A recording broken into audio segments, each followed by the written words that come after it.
to order. Please stand with me for the Pledge of Allegiance to the United States and Texas flag. I pledge allegiance to the flag of the United States of America and to the republic for which it stands, one nation, under God, indivisible, with liberty and justice for all. Honor the Texas flag. I pledge allegiance to thee, Texas, one state under God, one and indivisible.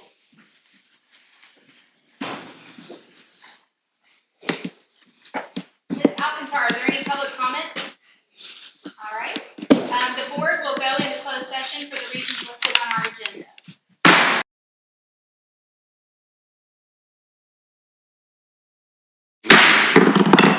The board is back in open session. The time is 5:26. Are there any actions to be taken? Any motions? Nay. Are there any motions? Yes. Based on Texas Education Code 21.105, we find that good cause did not exist for Casey Wilson to abandon her term contract and authorize the superintendent to carry out such actions as necessary to file a written complaint with the State Board of Educator certification. Thank you, Mr. Robb. Is there a second? Second. Thank you, Mr. Kirby. All in favor? Aye. Opposed? Abstain? That motion carries. At this time, the special meeting is adjourned.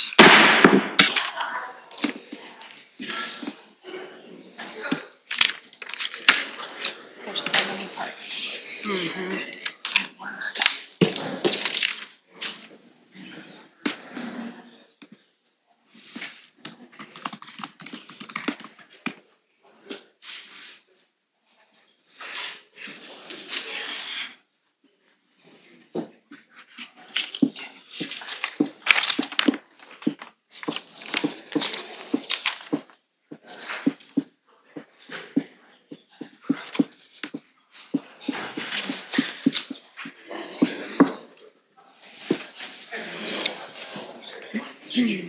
Yeah.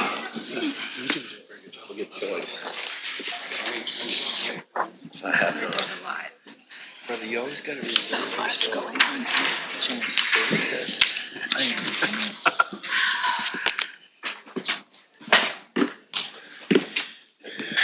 Eddie, we're gonna have 3 hours. Have 3 hours.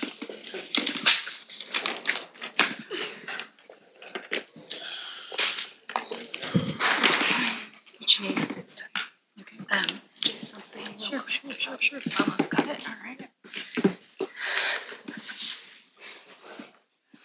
All right. Ready? I'd like to call to order the January 23rd, 2024 regular board meeting. If you would like to join us for the invocation, please stand. Afterwards, please remain standing for the pledge to the U.S. and Texas flags.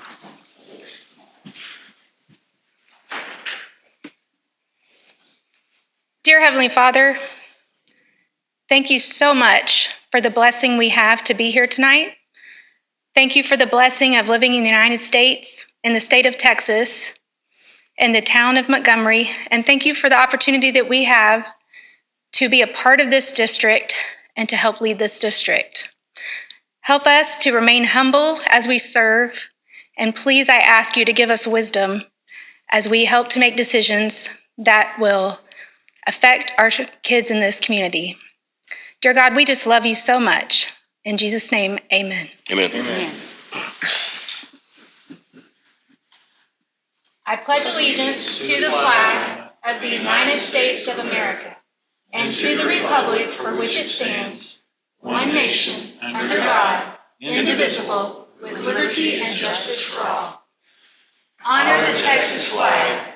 I pledge allegiance to thee, Texas, one state, under God, one and indivisible.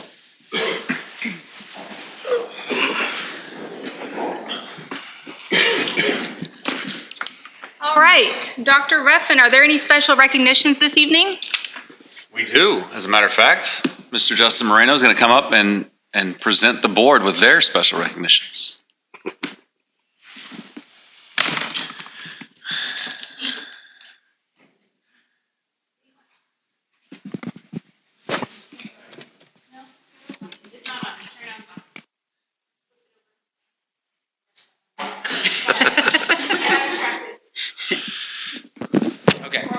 Okay, good evening, trustees. So each January, school districts across Texas honor the community volunteers who serve on local school boards. On behalf of Montgomery ISD staff, we are grateful to each and every one of you for your service. Your continued focus on students, teachers, transparency, and community engagement and collaboration marked the beginning of a foundational shift in Montgomery ISD. Beginning with the adoption of the Pathway to Premier strategic plan in 2021 and the passing of the largest bond in the history of our district in 2022, this board's leadership has truly ushered in a new era for Montgomery ISD, which we're starting to see out in our community as our new buildings and new construction. Both of these milestones were achieved with an intense focus on transparency and collaboration with the community, core values set under this Board of Trustees. Over the past year, it has been thrilling and an honor to see this board's accomplishments elevate the profile of Montgomery ISD across the state of Texas. First, as an HEB Excellence in Education Awards District finalist, one of 3 across the state. Then as the Region 6 School Board of the Year, and finally as a State Honor Board, one of 5 across the entire state of Texas, where there is more than 1,100 school boards. Additionally, your ongoing engagement with our state elected officials over the last 3 years is also a testament to this board's leadership, showing that shying away from challenges is not the Montgomery way. While much of this work occurs behind the scenes, this community should be proud of your ongoing commitment to advocating for the interests of our students and schools in Austin. Many of you have been part of this MISD transformation since 2020, and a few of you have been more recent additions drawn to serve after seeing the positive direction the district was headed. You are the faces of Montgomery ISD, interwoven into the fabric of this community, and you are champions for students and staff. Your commitment to the school district and strong connections you make across the community make all the difference, and it is my honor to work alongside each of you. Again, on behalf of Montgomery ISD staff, we thank you for your service.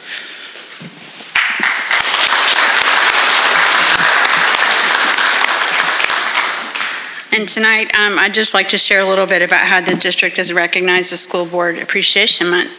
Each January, our comms team really looks forward to recognizing you guys. We make a point to feature each of our trustees on our social media pages, and we do that because we want to publicly acknowledge the time and the effort that's put in. Sometimes a lot of people don't know about what all goes on behind the scenes, and so we try to really put that on display. We want to recognize you for the work you do for the benefit of our students, our families, and our employees. Around the time that we started brainstorming what we were going to do for this year in January, we were joined in our office by our CTE intern, Miss Alyssa Allen. Alyssa is a senior at Lake Creek High School, and she's with us tonight. Can you wave, Alyssa? There. She works in our office twice a week as part of her practicum in entrepreneurship class, and she came up with the idea for our School Board Rocks for this year's theme. She's created all the social media graphics for the campaign that we have on the reel right now, and she's also worked to create those graphics and get fun information from each of our trustees, like their favorite songs, some memorable concerts they attended, whether or not they have any musical talent. Alyssa also developed the creative plan to present student art to our principals for Principal Appreciation Month in October. And she has been very instrumental in the implementation of our Montgomery Made social media campaign that we started this year. The Our School Board Rocks campaign is intended to be a lighthearted way to connect our trustees with our community and to publicly thank each of you for your service as a school board member. Staying true to our theme, students from Mrs. Eel's advanced art classes at Lake Creek High School used vinyl records as their canvas, creating unique art pieces that we're gifting to each of you tonight for School Board Recognition Month. Students put their creative spin on these projects, many of them incorporating the MISD mascots, the Texas flag, and the MISD logo. The pieces have been framed for you as a token of our appreciation from the school district. Thank you for your commitment to students and our entire MISD community. So now it's a free-for-all. We're going to let you come down and choose one to take home with you tonight, and we want to get a photo of all of you with your records.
Isn't that cool?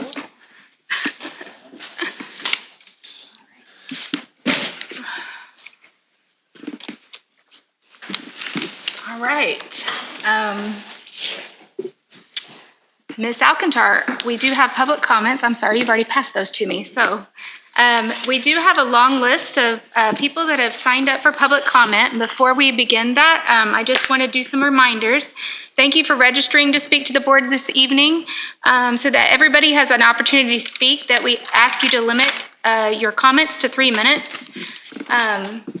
As you can see, there are a limited number of instances in which the board can respond to you during public comment. We cannot take any votes or actions based upon public comments. Please keep comments respectful and focused on the topic you registered to speak on. I want to remind you that you are not permitted to discuss specific students other than your own child during public comment. Please refrain from referencing other students. And also, please keep your comments respectful regarding any staff members and do not name them specifically. With that, I also want to remind you that we do have a recorded meeting tonight that will go out to our community. So we just want to all work with decorum. All right, with that being said, our first public comment for tonight will come from Nicole McCormick.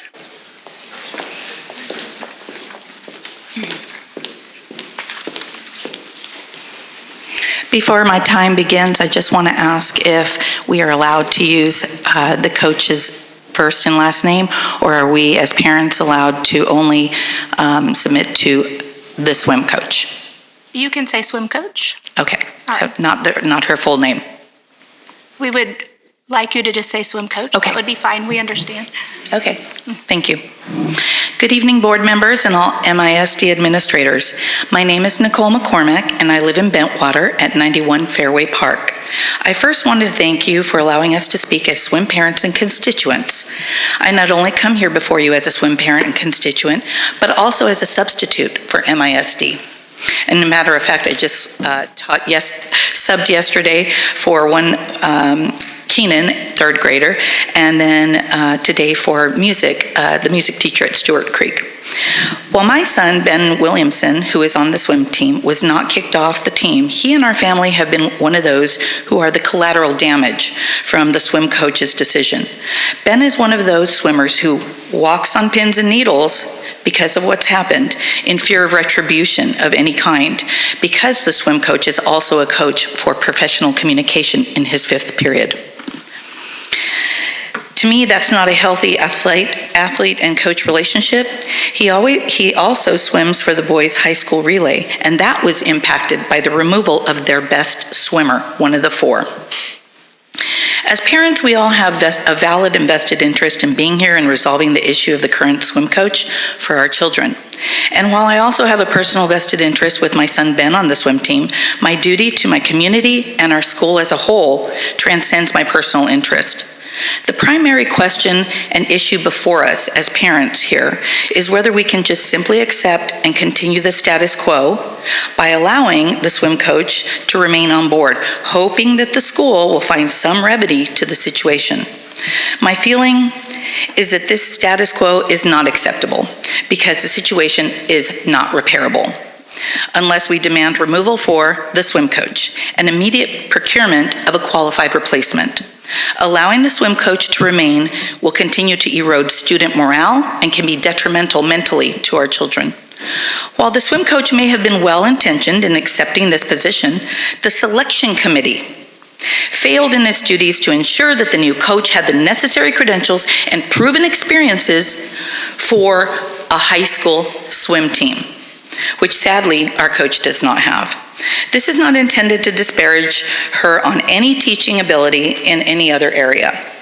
But we must, however, demand immediate removal of the swim coach and a qualified substitute or alternate from another school be placed in charge indefinitely until a new coach can be located with the necessary experience. Given the importance of ensuring a good selection process, transparency is a must. And the parents must be kept informed of all steps being employed to help restore student confidence in the swim athletic program for MISD. At this time, I'd like to acknowledge all the swim parents and athletes that are in the audience. If they would please stand up so that board members can see who they are. Thank you for your time. Thank you.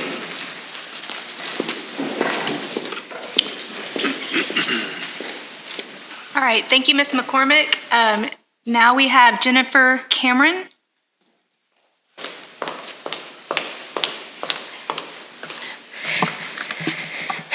Good evening, board members and Superintendent Ruffin. My name is Jennifer Cameron. I am a concerned parent of an MHS swimmer.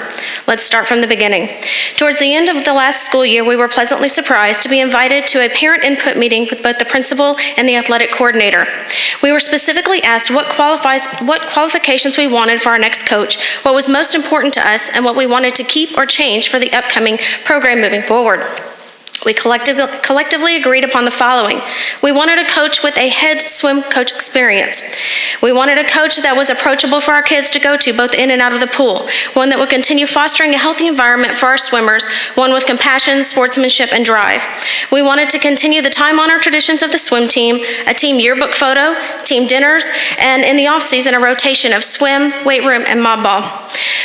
Once the head swim coach position was filled, we read the press release and we were all very excited to have a two-time head swim coach coming to our school. However, we quickly realized something was amiss.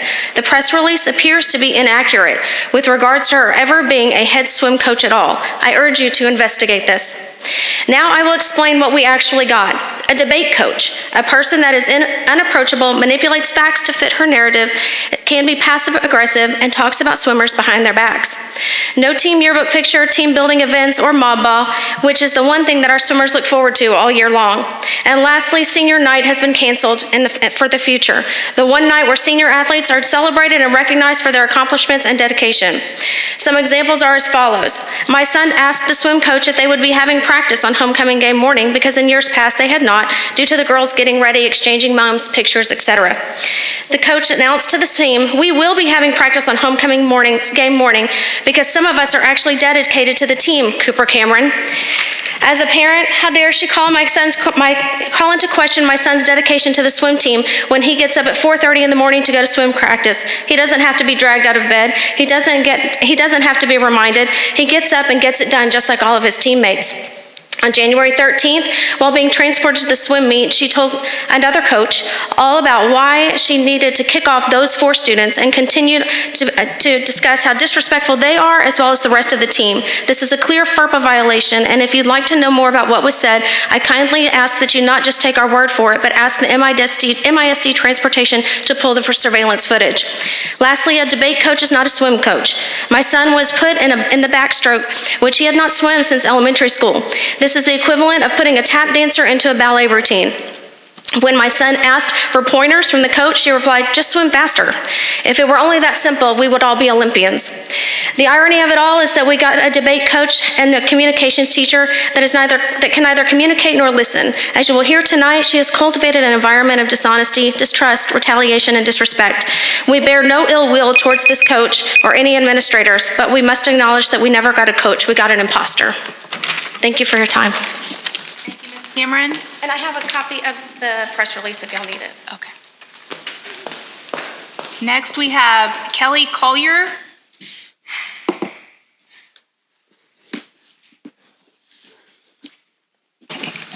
Good evening. I'm Kelly Collier, and I'm Kaylin and Braden's mom. 2 of the 4 athletes kicked off the Montgomery High School swim team last week. I swam in college, and I'm currently a USA swimming coach. I want to thank you all for your attention and swift correction in the removal of these athletes. I also want to thank you for listening to our concerns tonight. The principal led swim families to believe we had a coach with a lot of experience as a head coach of several swim teams, and we were excited for a fresh start with a seasoned swim coach. It quickly became clear that was not the case. Coach's conduct on the pool deck quickly revealed she did not have that background that admin had told us and supported. In the first meet, she entered several boys in 5 events, putting them in violation of UIL rules.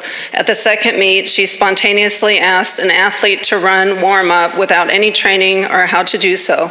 While the untrained student ran warm-up, coach sat on her phone 5 feet from the pool the entire meet, never getting up, never timing, and never giving feedback. At a mid-season away meet, as she was driving the school bus, she pointed and told one of the athletes, "That is where my one son killed my other son." And these are some comments that are inappropriate that she's told students that have shared with me. At our most recent meet, senior night, coach sat together in the stands talking for about 15 minutes during the meet. Same thing, different day, principal sanctioned. Be clear, this is not a single incident. This is about saying and doing things that are injurious and harmful to the MHS student athletes. Several parents followed the CAP policy, bringing these concerns to admin. After parents did this, she had a meeting and said, "If you aren't happy with the program or me, I will help you move out of the class." I had a meeting with her and admin and questioned her about this, and she verified it. She was not willing to change or work with the athletes, and I feel she said this to intimidate them. The athletes also went to the principal and nothing changed. We felt frustrated and let down by the administration in charge of creating a safe environment for our kids. In the interest of time, I will not go into detail, but coach regularly lies to the students, lies about their student conduct, and gaslights students. I have never been contacted by MISD for any reason related to my children's conduct, grades, learning environment, nothing. My children's coach has been supported through this ordeal. The 5 administrators that we have dealt with have either not contacted me, passed me off to another administrator, or firmly stood behind the coach's conduct. That is why I'm asking for an investigation into how this was all handled. Thank you, Ms. Collier. Next, we have Kim Garza.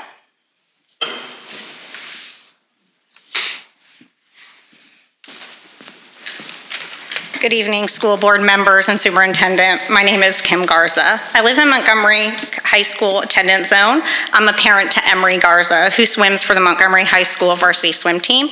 I'm also an educator in Conroe ISD and a proud voter for the Montgomery County Precinct 72.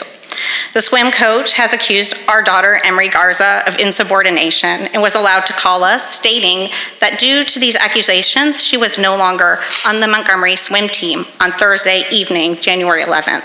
This was done without any prior knowledge or communication that she was having problems with Emery. We have never had a call from teachers or coaches in the past 13 years of public school about Emery's behavior. So if you can imagine, we were at a loss of where these allegations were coming from. When we reached out for answers, we couldn't get a response due to the athletic coordinators being off campus. When the principal and district athletic director supports the decision from the coach, they should be able to answer questions immediately. Getting a response from the principal stating, "I support the decision and she is no longer on the swim team," was heartless. The people directly involved in this decision need to be held accountable, as they supported false accusations without documentation. As an educator, the power of communication and building relationships is expected in our profession. The complete lack of communication between the coach, families, and athletes is unacceptable.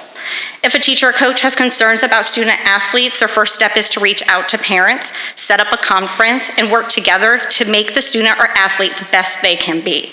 A coach should not talk about an athlete to another coach, to other students, or to classes. This is slander, and yet we have seen this happen over and over with the swim coach. We are also to follow the code of ethics set forth by the TEA, which she has not followed. An example is standard 3.3. The educator shall not intentionally, knowingly, or recklessly misrepresent facts regarding a student.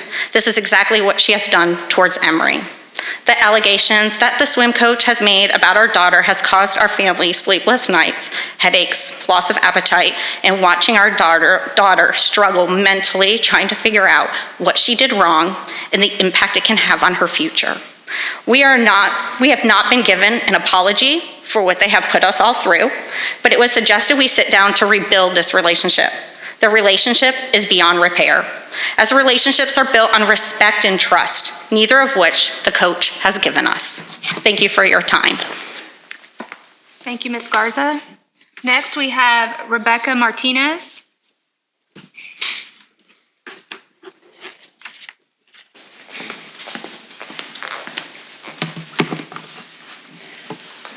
Good evening, members of the school board and Dr. Ruffin. My name is Rebecca Martinez, and I'm here on behalf of my daughter, Emma Martinez, who is a senior at MHS and is one of the 4 members of the swim team who was unfairly removed from the team by the head swim coach without due process. On January 11th, we were blindsided with a phone call from the swim coach stating Emma was being dismissed from the swim team due to insubordination, but she was unable to provide any documented written or verbal proof to support her claim. Dismissing an athlete from a team without a single verbal or written warning, in-person meeting, email or phone call with the parents is immensely unjust. We have had absolutely zero communication from the swim coach or the administration stating Emma had done anything to warrant being accused of insubordination. In fact, we'd only received very positive feedback from the swim coach regarding Emma, even stating in an email to us that she recognized her as a student achieving excellence, who was a supportive teammate, creative, kind, thoughtful, and generous with her time. She even spoke positively about her the evening before she removed Emma from the team. As we were told, she stated she had no issues with Emma Martinez and she was a great student and teammate. In the days that followed the accusation and removal from the team, Emma experienced severe emotional distress, so much so that she lost weight due to not being able to eat normally and had trouble sleeping. We as a family were angry and baffled that this was how our daughter's competitive swim career was ending for absolutely no reason. We were called to meet with the swim coach, the principal, and athletic coordinators the following Tuesday, and were informed that Emma was being reinstated on the team, but were not given a reason for her initial dismissal or proof of insubordination. Instead, we were questioned as to why Emma had missed some swim practices this season. She had been absent due to illness throughout the school year, but per school protocol, when she was absent, we sent communication and a doctor's note to the attendance office. We also have text messages where Emma was in contact with the swim coach communicating when she would not be present at the pool due to illness. Some of those messages were not responded to. We still were not given a solid answer on why she was removed, and again, there was no prior communication from the swim coach or the administration that this was an issue. We were given a list of expectations of Emma at this meeting, and they were to follow the coach's instructions, accept events you were put in, and participate at practice. And per our recorded conversation, my husband then asked, so basically Emma needs to keep doing what she's been doing all year? And the head athletic coordinator replied, yes. We are deeply disappointed in the administration that has continued to be complicit in her erratic and irrational behavior towards the students on the swim team and their parents, and we are extremely frustrated that we've had to defend our daughter and her character due to unfounded and ridiculous accusations. As you can imagine, this has taken a heavy toll on her physical and mental well-being, along with many others on the swim team, and we are trusting that our concerns are heard and met with urgent discernment. Thank you for your time.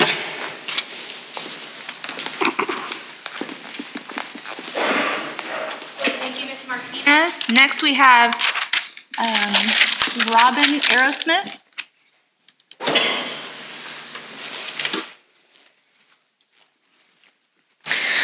Good evening, school board members and Dr. Ruffin. I am mother to MHS swimmer Emma.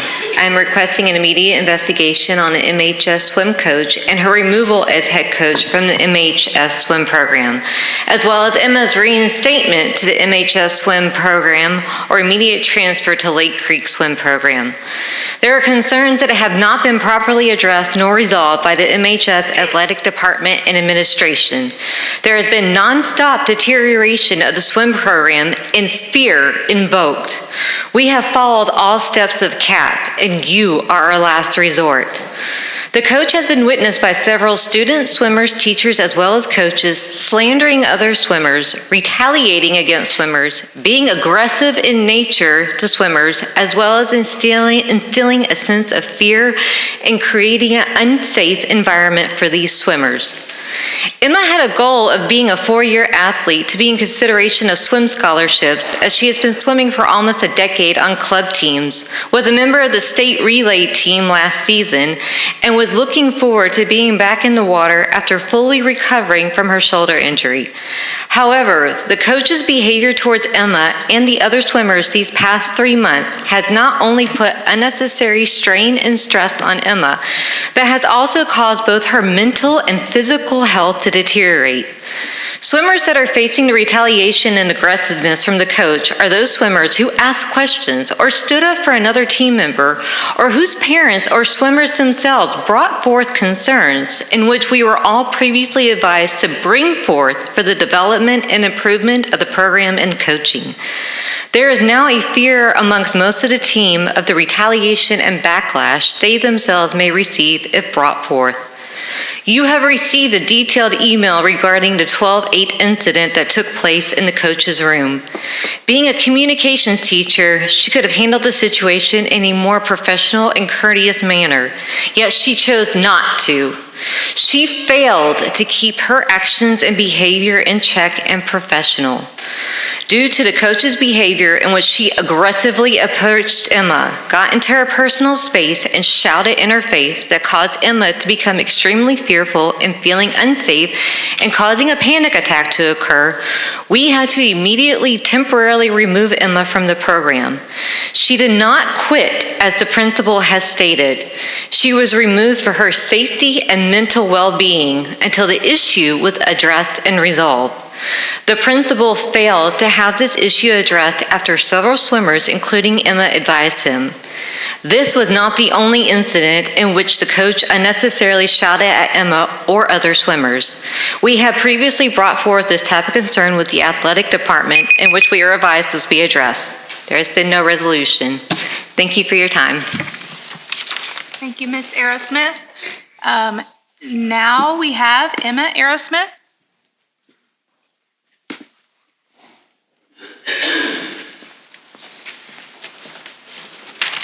Good evening, members of the school board and Dr. Ruffin. Thank you for allowing me the opportunity to address a matter of great concern regarding the MHS swim program. I'm here today to speak about some events that have taken place over the past few months, as well as the decline of the swim program under our current coach. I've not only observed unnecessarily aggressive and uncalled for behavior, but have been a victim of this firsthand many times. Coach Maxwell is aggressive in nature towards us, slanders our reputation to other coaches, staff, as well as students, manipulates situations and our words, disrespects us, and causes us to feel unsafe in our presence.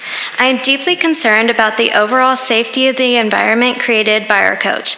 I no longer feel secure when I am around her.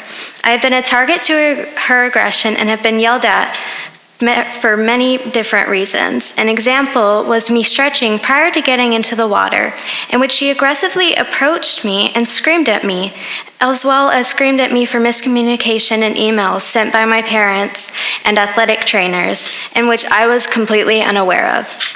The conversation that took place on deck was so loud that she was other swimmers in the lobby waiting to be transported to school after practice heard.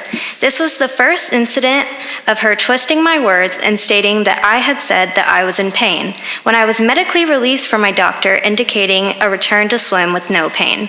I had stated that I was stretching as I was stiff, a little sore, and weak from not swimming for the past few months. Because of her email to my parents and the athletic trainers stating pain in shoulder, this caused unnecessary stress and confusions on all parties, where I was pulled from the first meet that I was supposed to be back to swim in. There have been several other times where our coach's aggressive behavior has caused me to have panic attacks. This behavior escalated in the incident that took place on the 8th of December. Our coach approached me aggressively from the other end of the room, got in my personal space yelling at me, and continued so much that I was genuinely scared of her. My mental and physical health have both declined severely since the start of these incidents. I don't want to quit swim. I have been swimming for nearly a decade on club teams, and I was excited to come back from my injury and have a great season and participate on the street relay as I did last year. I want to swim with my friends, but I can't be in a situation where I'm singled out and bullied by a grown adult. I have been verbally and mentally abused and feel very unsafe. I strongly urge the school board to please remove the coach from the swim program and make the right decision, not just for the school, but for us student athletes. The success of the swim program should not come at the cost of our mental and emotional health. I believe to be our best, we need to have a coach-athlete connection where we feel safe and cared for. Thank you for your consideration. Thank you, Emma. Now we have Paul Cameron.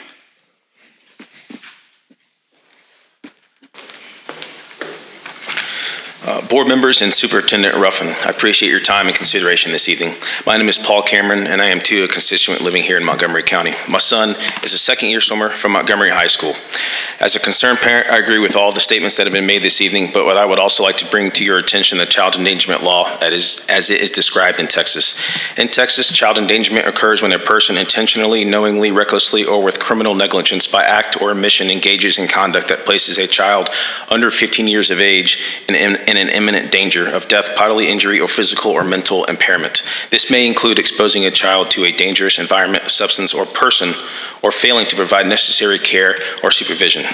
On January 9th, 2023, the swim coach was allegedly assaulted by a student in one of her classrooms. This student was not a swimmer, and I do not know or care to discuss the details of her alleged assault, as it does not concern me, but I do wish her well. Having said that, just a few hours later, we had a swim meet at the MISD natatorium, where the swim coach brought her son with a suspected record to the swim meet and onto the swim deck, where our swimmers stayed during the meet. Parents are not even allowed on the deck unless authorized or a background check has been completed. According to the description of child endangerment mission previously, she exposed the swimmers under the age of 15 to a dangerous person. Secondly, she claims to have done this for her own safety and security after having been assaulted. So I pose a theoretical or a rhetorical question. If you were that fearful of your alleged attacker, then why weren't campus police, swimmers, and their parents alerted? So she is protected but did not provide necessary care and supervision for the swimmers as stated in the description of child endangerment. The following day, January 10th, the swim coach claims to have seen a doctor and was diagnosed with a concussion, and her arm was put into a sling. However, less than 24 to 48 hours later, on January 11th and 12th, she was driving the school bus with children under the age of 15 years old, all the while having had a concussion and her arm still in a sling. At least one parent informed two administrators via email, and only then was a bus driver assigned to replace her. However, after driving the kids for 2 days, she had already placed the swimmers under 15 years of age in imminent danger of death, bodily injury, or physical impairment due to her own injuries, which would not allow her to pass a commercial vehicle test. Just another example of child endangerment. This clearly shows her lapse in judgment and her lack of care or concern for the well-being of our swimmers and only concern for herself. I will leave this information with you if you wish to investigate further. Thank you again for your time. Thank you, Mr. Cameron. Next, we have Andrea, I'm not sure how to say your last name. Kolsky, is that correct? Okay.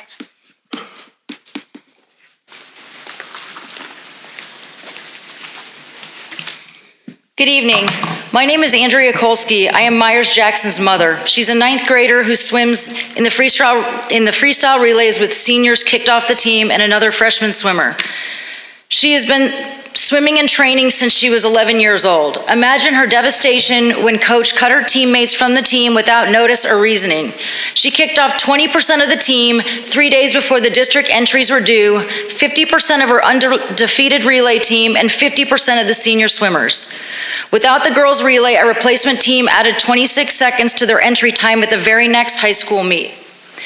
As we parents worked to get the girls reinstated and the team members reinstated, I told Myers that this was a good life lesson. In the real world, what's fair doesn't always matter. Being a good person and working hard doesn't always count, and sometimes people are rewarded who don't deserve it. But as parents, shouldn't we be aspirational, especially when it comes to our schools? As you have heard, several of head coach's actions have called into question her ethics, her qualifications, and her decision-making capabilities. Swim coach requested all parents donate to the swim team fund and provided a demonstration with deteriorated bags and old clothes as a reason for the fundraising efforts. She said the money was to go for equipment, including the bags, suits, and warm-up jackets. Parents raised over $10,000. She then solicited even more money for individual swimmer suits, caps, and homemade towels. Each swimmer was required to pay for that fee separately when they had never before been required to pay for that. We have no accounting of where the money has been spent. To date, the team has no new equipment, so where is the money? The team treasurer has not been able to look at the bank records, and her efforts and repeated inquiries are ignored. My family and other families as donors who raised and donated money deserve answers. Head coach has told the swim team that she was shot at during her previous employment and that students poured paint thinner on her car. She most recently reported she was physically attacked by a student. How many other educators have had such a colorful and negative history with their students? It is highly irregular that this educator has had such highly outrageous and violent occurrences that repeatedly happen to her and follow her and are around her. Other problematic examples include that she frequently enters swimmers with the wrong times, thereby entering them into the wrong heats that place their swimmers into wrong lanes and further impact their times and their success. She is quoted as saying, "She doesn't care about winning. I don't care about winning.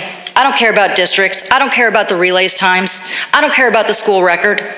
This is a concern for a coach of any competitive sport and a concern for all the swimmers who do care and are training. We question her honesty. As an example, she provided a calendar at the beginning of the year where she said the regional meets were scheduled for 2/2, and when called about it, she said that they changed the dates. No, they did not.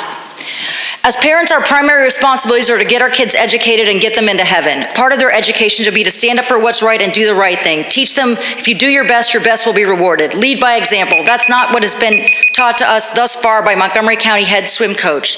It is our hope coach will be placed on leave and a new interim coach will be appointed without delay. And if under any circumstances coach is to continue, we ask you to address our concerns with thorough answers. Thank you, Ms. Kolsky. Next, we have Kaylin Miller.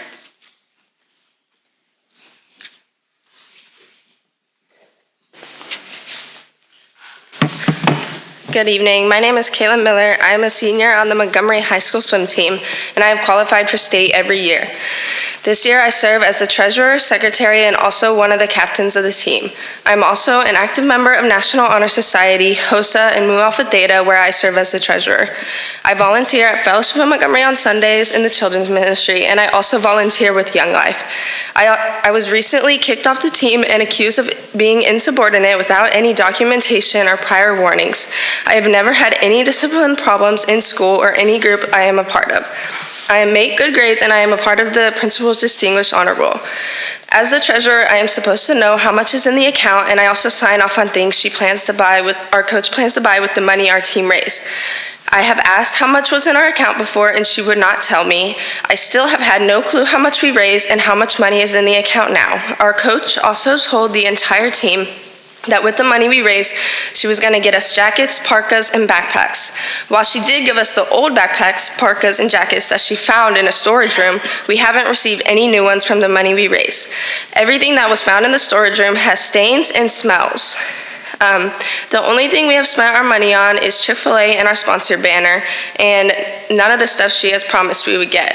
I think most of our families that donated feel as if they donated for nothing, and our coach makes a lot of promises but doesn't keep them.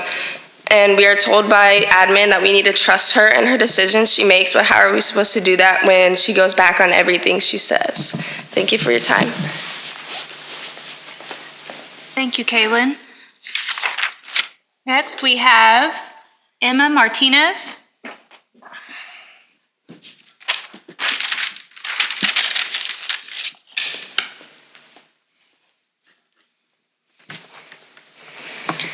Good evening, school board members and Dr. Ruffin. My name is Emma Martinez. I'm a senior at Montgomery High School and a fourth-year member of the swim team.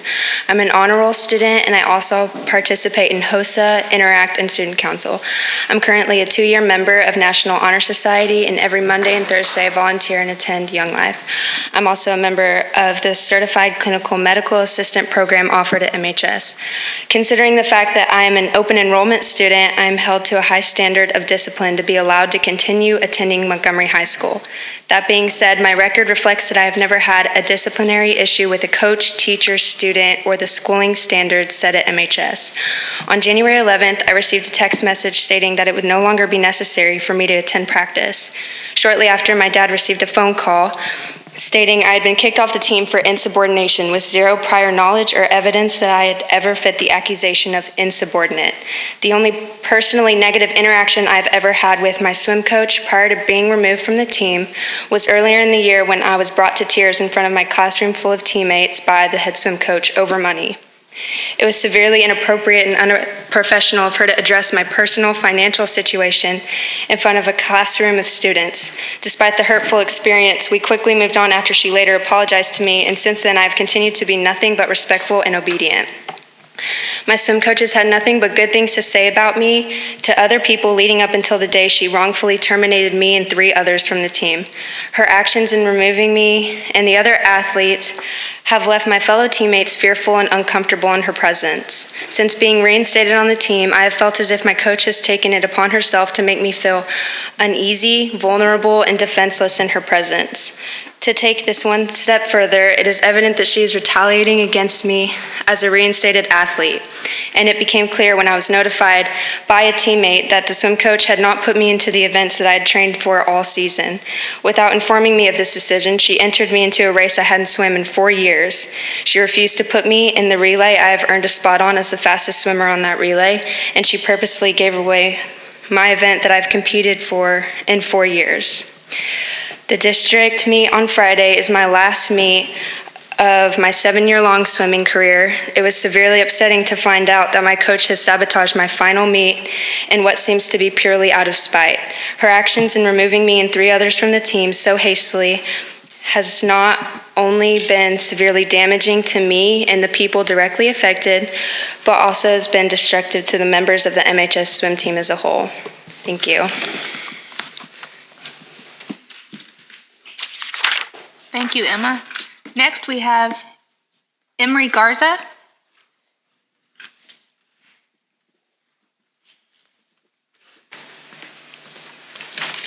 Hi, my name is Emery Garza. I'm the president and one of the captains of the Montgomery High School swim team. This is my 4th year on the team, and I'm also an active member of National Honor Society, HOSA, and the secretary of Mu Alpha Theta. I volunteer for Young Life on Mondays and Thursdays and teach the 2 to 3-year-old class during Sunday service at the Fellowship of Montgomery Church. I'm on the principal's honor list roll and strive to be a kind, caring person each day. I was falsely accused of insubordination without any knowledge of what I had did. I received a message on January 11th around 4 p.m. stating don't come to practice tomorrow morning and go straight to second period. When I asked why, I was given no response. The swim coach has never talked to me about any concerns she has never talked to me about any concern she has had. She doesn't give me feedback when I swim during practice or at meets. I've made 100 each grading period and have never been disciplined or have any discussion with any athletic coordinator regarding anything. My leadership had been questioned by the swim coach. As president of the swim team, I was asked to find team suits, bags, jackets, pants, and other gear, which I did without hesitation. After all the research, I gave all the product information to the swim coach at the beginning of the year. We have not seen any of the gear besides the suits, which we had paid for. To be disappointed To be disappointed that I took the time and effort to getting these things done is an understatement. These false accusations have damaged my trust, and I'm still not sure what I did wrong to warrant such a harsh consequence. Thank you for your time. Thank you, Emery. Next, we have Cooper Cameron.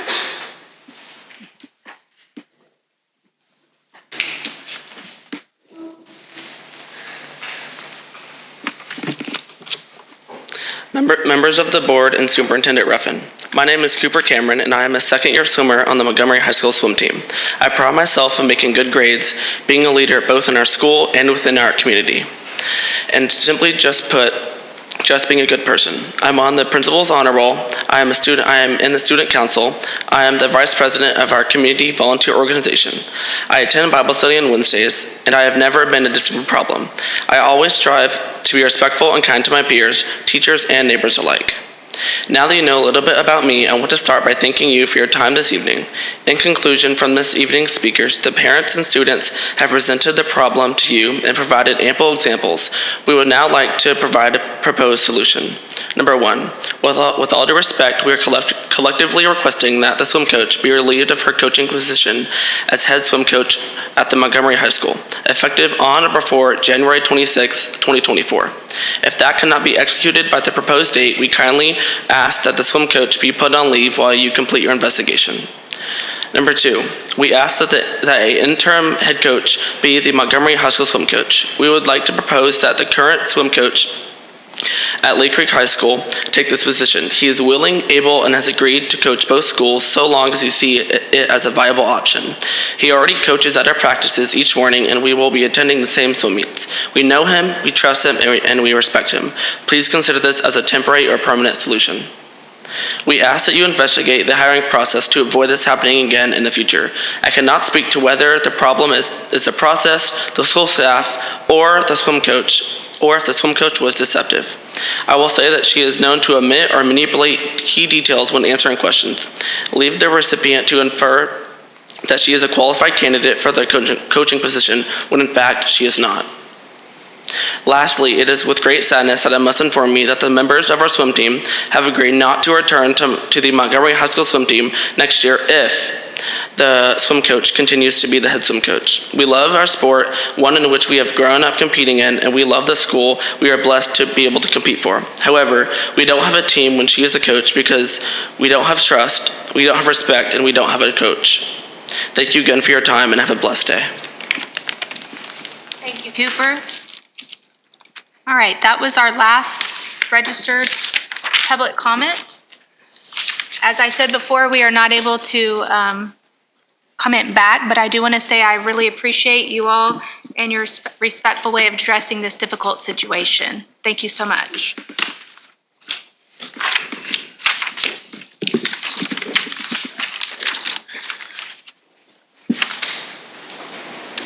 All right, moving on to consent agenda. Is anyone interested in pulling a consent agenda item? No? All right.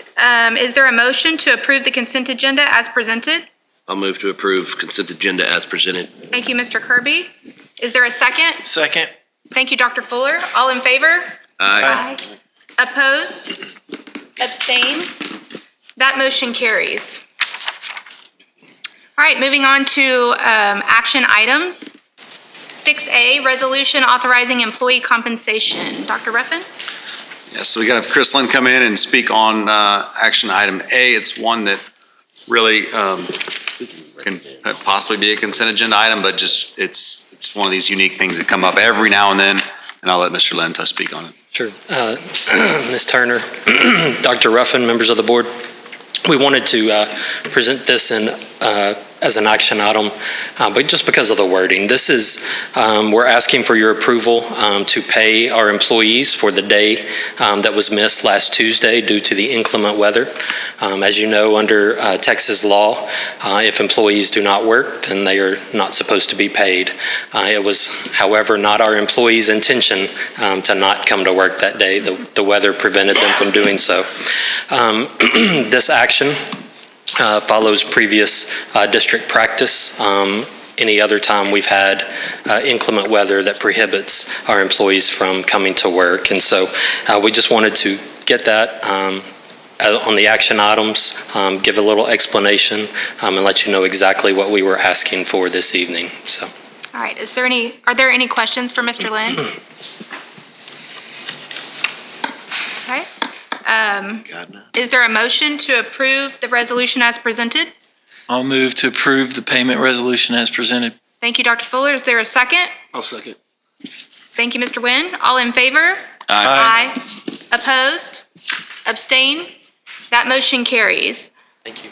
Thank you, Mr. Lynn. Moving on to 6B, investment policy. Dr. Rabbit. Mr. Davidson's going to come and speak and give an insight into the investment policy. It's an annual renewal. Good evening. This is action item 6B, and this is an annual requirement by the district. We're required to present our investment policy for approval. And the policy is in your packet. I won't go into all the details on it, but just give you a little brief information on our investment policy. The focus of our funds and our investment is on safety and liquidity. We need to keep those funds safe, and so we have those in text pool, text class, and our local banks. And we have securities backed on those investments so that the funds are safe and we're able to access them as needed.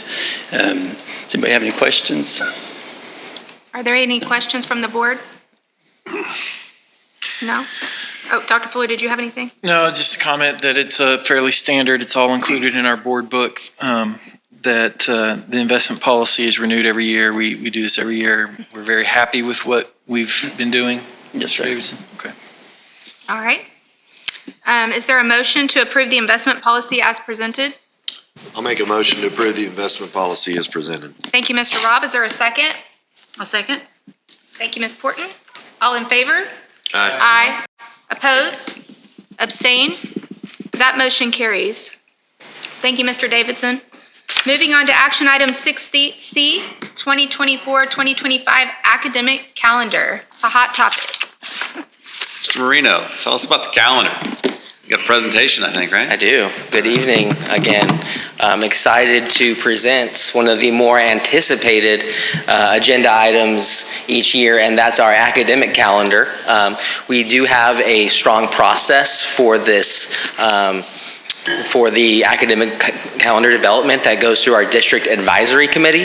A reminder, our district advisory committee is about 50 individuals. They're teachers, parents, district administrators who meet monthly to review various district functions, and academic calendar development is really the DAC's core function. So this process starts in September every year.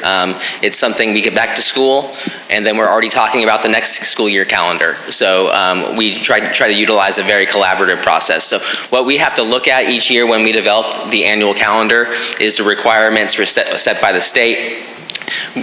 The state recently changed the number of school days from a required number of days to instructional minutes. Those minutes we have to meet each year 75,600, and the state law states that teachers must work 187 contract days.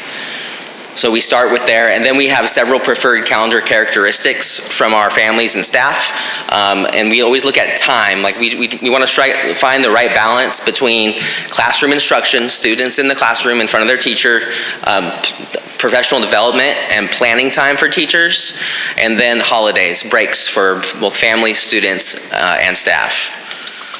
Start date was an issue that we looked at this year. A lot of the feedback we received in our survey, which I'll get into in a moment, was that the feeling was that the school start date for this year was as early as it's ever been. So there wanted to be some consideration to move the start date back at least 1 week. But remember, there's only so much time we can squeeze into the calendar when you look at the required minutes, the days, and those preferred characteristics that we see in our community. So this is one of, if not the most responded to survey each year when we put out the academic calendar survey. We put out a survey in October requesting feedback on the characteristics. Do you like our calendar? What do you not like about it? What would you like to see different? We got a total of 2,600 responses. 975 of those were from staff and over 1,600 from parents. Our first day of school, our folks really enjoy a short week to ease into the school year. So Wednesday or Thursday start date is usually what's preferred, and that's by both parents and staff. A full week of Thanksgiving is something that is always highly preferred when we put a survey out. And then with our spring break, the DAC, and when we look at the survey data, the preference is always, as much as possible, align with our neighboring school districts and our neighboring universities. So when we looked at the current school year to gather feedback, 67% of respondents said that they actually do like the current year calendar. Some of the written responses or feedback about what you'd like to change about it was just looking at a later start date for the school year. So the calendar process, it starts in September, where we go through sort of the requirements with the DAC and talk about the timeline. We put out a survey in October. We review the survey data, and we develop a number of drafts, 4 to 5 each year, that match what we heard from the community. Then we take that to the district advisory committee. Again, this group is representative of the entire district, parents, staff, teachers, and then we limit, or we take the 4 or 5 options and then condense it down to 2 or 3. This year, we took 4 options and we voted as a DAC to put it down to 2 for final consideration in December. Then the DAC takes those 2 calendars out to their campuses, their parent groups, and says, hey, which of these do you prefer?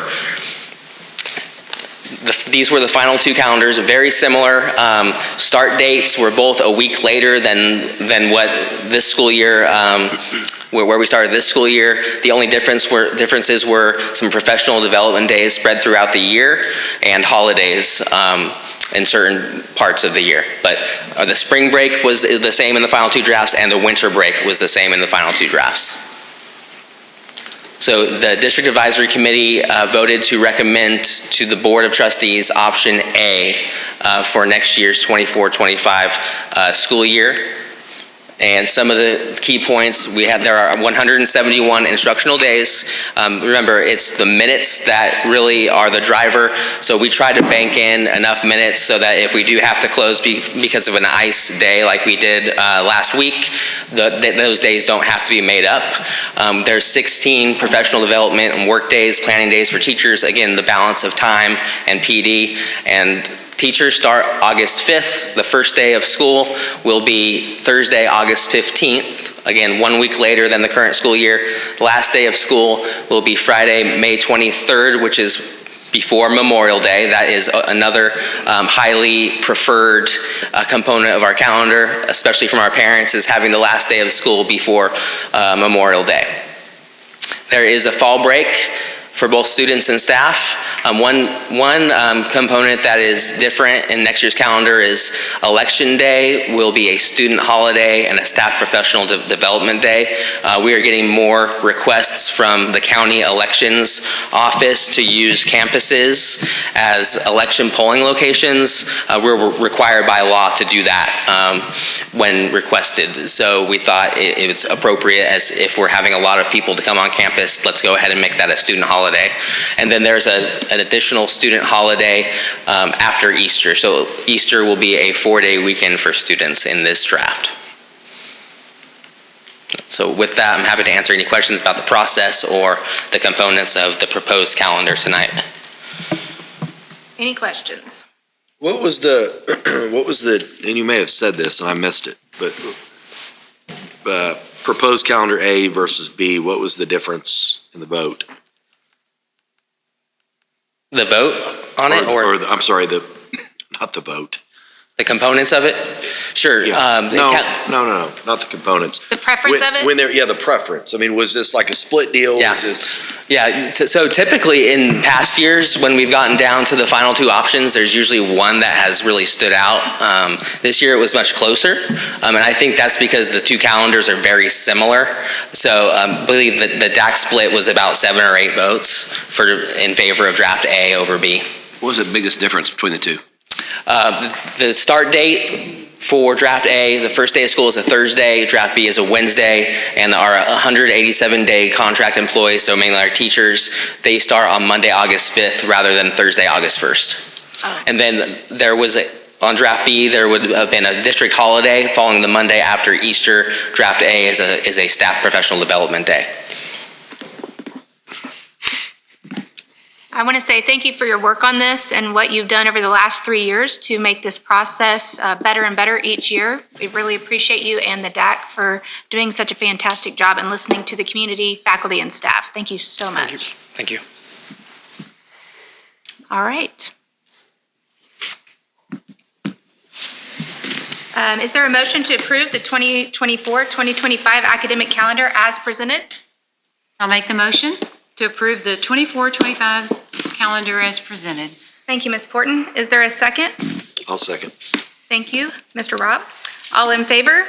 Aye. Opposed? Abstain? That motion carries. Moving on to 6D, GMP number 2 for package B. So this is an exciting piece, right? This is another component of the community's support of the 2022 bond, and now getting to the fact that we're ready to really start to see some progress on the Ag and CTE Center. So Mr. Chrislin is going to go through the GMP for number 2 for the CTE and Ag Center. And Dr. Ruffin is exactly right. Tonight is the culmination of a lot of hours and hard work, not only from our community members who were a part of the design committee, but our CTE staff, Ms. Amy Vance and her teachers, as well as our architects, Huckabee Architects, and our contractor, Stewart Builders. And that team has gotten us here to tonight, where I think we have some very exciting news for this board and this community. As we said all along, remember this is kind of our flagship project of the 2022 bond because of our excitement about career and technical education.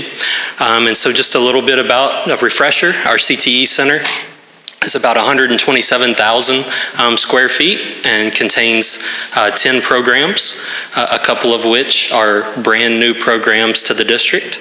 And then our Ag Science Center takes that program and combines participants from both Montgomery High School and Lake Creek High School into one facility, and it's just under 80,000 square feet and includes not only our show arena and the traditional animal pens, but also animal science classroom and lab for our students. So a really cool project.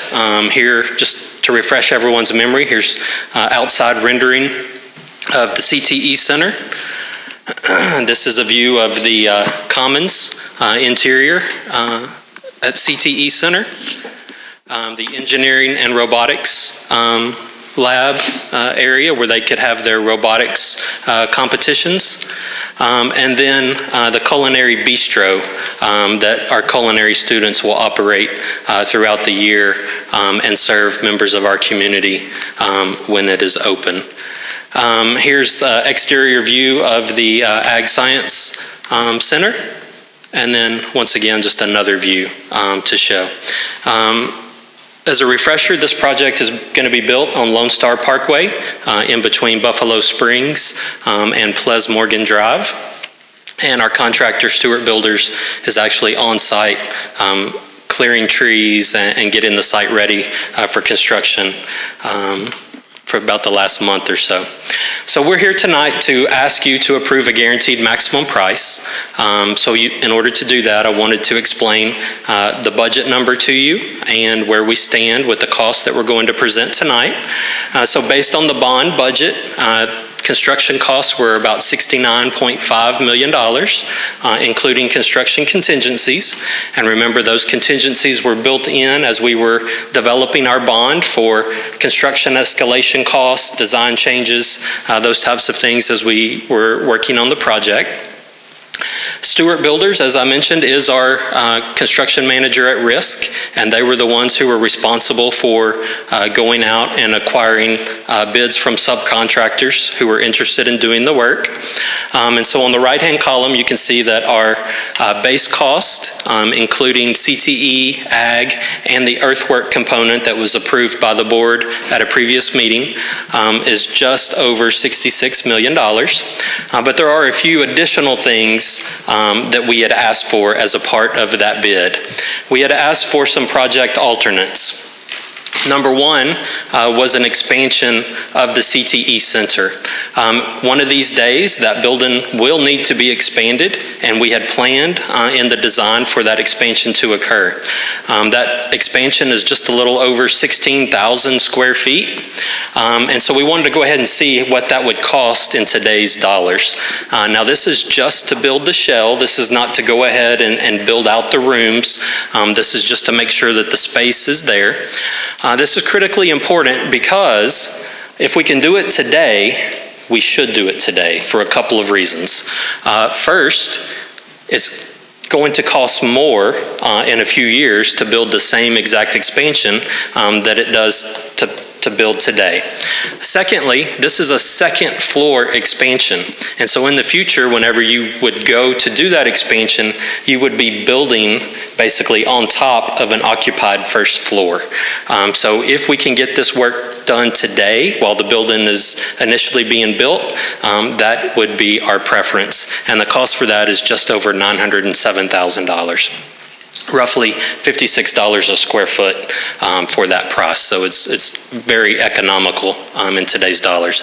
The second thing, the second alternate we had asked for was an exterior cover at the Ag Science Center between the two the cattle pens that will be built. There is room for a third pen to be built should there ever be a third high school in Montgomery. During the design, it was brought up that that would be a good place to go ahead and provide a covered space that could be used for a whole variety of reasons. Primarily for show days, whenever we have students who may not house an animal in the barn, but who show up to show, they would have a place that would be covered and get them out of the weather. Currently, those students probably choose not to participate in our show because they don't have that type of an environment. You will see items 3B, 4A, and 5A all bolded. Those are alternates that we have to approve because our building has to have building controls, we have to have air handling units, and we have to have chillers. The reason these were pulled out and not part of the base bid was we received numbers from multiple different vendors for those types of items. We wanted to see the difference, York, Carrier, Dakin, all of the different vendors, and so that we could choose the equipment that was most advantageous to the district. And then item number 6 was a canopy that is over the welding and construction yard to provide a little bit of covered space in that yard. All totaled, all 6 of those alternates are a little over $3.2 million. So I have 2 options for you this evening. Option 1 includes the base cost for CTE and ag, and it includes all 6 alternates as shown on the previous slide. And that total GMP would be $65,288,556 and would put us slightly over our budget, over $42,915 over the construction budget. Option 2 contains all of the base items plus alternates 1 through 5, and that GMP, as you see, allows us to come in $21,547 under budget. Either one of these options is a great building for this district. Not to mention, that would provide the expansion for CTE, the expansion, the covered outdoor expansion for ag. This also includes a full working kitchen, which when this building was originally being designed, that was going to be added later, as well as all of the additional square footage that comes with this. So even by choosing option one, this community is getting more than we had communicated during our bond preparations. So either option is a great choice tonight for this board. I'd be happy to answer any questions. Okay. What questions do you all have for Mr. Lynn? I have one actually. Can you go back to the comparison from the budget versus the actual? So I see the budget, does the construction cost line item any contingency dollars? There is, within the project, there are construction contingency dollars. There's approximately $1.2 million within that number for a construction contingency. There's also contingencies set aside for graphics throughout the building so that we can work with Ms. Vance and her team on putting some graphics, CTE graphics throughout the center, as well as there are some contingency dollars set aside for turn lanes. It is yet to be determined exactly what's going to be required from the county as far as right turn, left turn lane into the facilities, and so there are some dollars associated for that as well. So I think all total, there's about 1.6 million in total contingencies for the project. So if we voted on option 2, which includes all 6, right? Or was that option 1? Option 2 includes 5. Option 1 is all 6.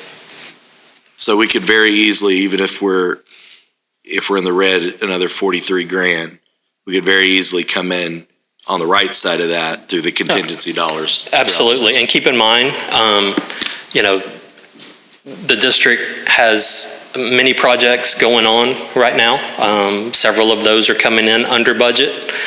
We also earn interest on the bond money that is sitting there while we are waiting to pay out on some of these projects. So there is interest money, there is savings from other projects. So the $42,000 over budget is not something that should scare you away from choosing option 1. Thank you. I want to clarify and piggyback on that, just to be very clear for everyone.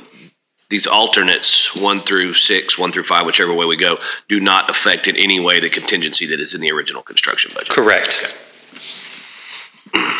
In either one of these options, everything that we said to the community and committed to the community, we're going to be able to include that in either one of these options, correct? And then some. And then some. Yes, sir. I'm especially excited about the and then some for the addition of the second floor. I think is wise at this point. My question on alternative 6 would be a welding construction yard canopy, which is in the middle of the backside. Where is that? So it is on the, Brendan, help me, north side? Back side. Yeah, it faces the northwest kind of side of the building. I'm sorry, go ahead, yes, sir. It's about 56 feet long, 10 feet wide, and it's about 9 feet tall. And so, this time of year when we're getting storms coming out of the north and heavy gusts, it's probably not going to help us a whole lot. But certain times of the year, it definitely will. And the thought behind that was, it's a way that if they're storing any materials out in that yard, at least there's a potential that they are under some cover. It's not necessarily a guarantee that it's going to be waterproof or that they won't get exposed to the elements, but at least it would help in certain occasions. So you went where I was going next, so thank you, Mr. Lynn. My question was, for $64,000, what are we getting? And that brings us at 40-something thousand over. So my next question is, besides contingency, let's say it's not in contingency, where else, let's say we go through all our contingencies, where else could we make up $42,000? Interest? We could make it up is through interest, but remember, there's a lot of other budgets when it comes to a project, okay? Tonight we're dealing with construction cost, but there are a number of things. There's professional services, there's testing and balancing fees, there's all kinds of things. We even have some miscellaneous expenses, just not knowing what may come up. So that's why I say I would not let $42,000 over scare you away from choosing option number one. I feel confident that at the end of the day, that money can be made up. Even if it's not, we have interest income, we have savings from other projects.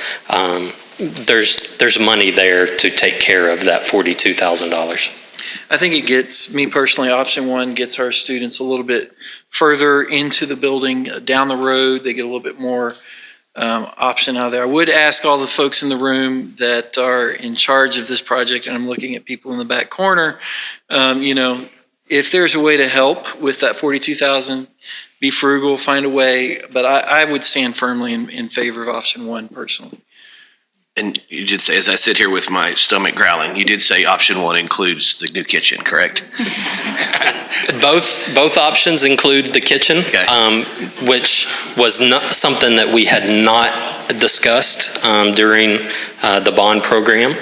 When we initially started designing this, that kitchen was going to be added later because we don't know exactly how many kids are going to be in that CTE center day one. And as it evolves, we knew that we would have to add a kitchen, but that was something that was going to be added later. To the credit of this board, throughout the design process, they said, no, we want that in there. And so we started working towards that design, and it fit within the budget. So, and to that, you mentioned the bistro, and it was up on the screen.